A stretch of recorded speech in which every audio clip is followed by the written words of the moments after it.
Okay, this is part 2 of this lecture. Sorry about that. I had a phone call and it interrupted the video. So I'm going to continue with the last 2 questions. So I've got question 9, and question 9 says I've got hours, and it's 2, 4, 6, 8, and then new viewers. Okay, it says you're the first person to see a video and you share the link with 9 friends. Now, I've done this problem enough times that I know that if they tell me 9 friends, this will be 9 to the 1 power, 9 to the 2 power, 9 to the 3 power, 9 to the 4 power. So the shortcut to this question is whatever number they give you, these will be those answers, okay? Each new person who views the video shares it with 9 new people, and that's why it ends up being like this. Assume it takes 2 hours to share the video. So this is my first video, then I share it 2 hours later, 2 hours later, 2 hours later. Complete the following table to determine how many viewers the video will have every 2 hours.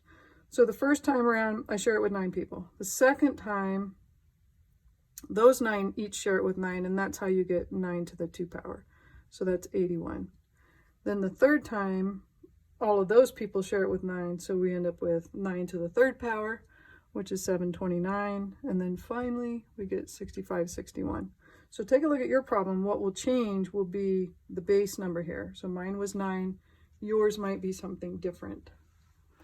Okay, and then the last thing I want to talk about is question 10, really just D and E, because the beginning part of the question is similar stuff to what you've been doing. In C, my answer, I ended up getting, my equation was V equals 85, that was my start point, times 0.87, so I've got decay to the W. They wanted us to use W instead of X. So D said, use the model to find the value of the stock after 20 weeks, if this trend continues. So after 20 weeks, that means W is 20, I'm going to put 20 in. So V would be 85 times 0.87 raised to the 20. Remember, you cannot multiply these first. You have to do the power first. You could type it just like this in your calculator. If you use your parentheses, your calculator will follow the order of operations. So my answer when I do this ended up being, they want me to round to the nearest cent. So it was $5.25. And that's not too hard, just to type that into the calculator. I just wanted to show you what to do in that question. But E is a little more difficult. It says, when is the stock worth $4? So what they're basically giving you is the value of V. They're saying $4 equals 85 times 0.87 to the W. Now, you have not been taught how to solve for this W, and we won't do this in this class. You would have to get into logarithms in order to solve this for W. So what I want you to do is a guess and check. So when will it be $4? This thing is decreasing. So at 20 weeks, it was 5.25 or $5.25.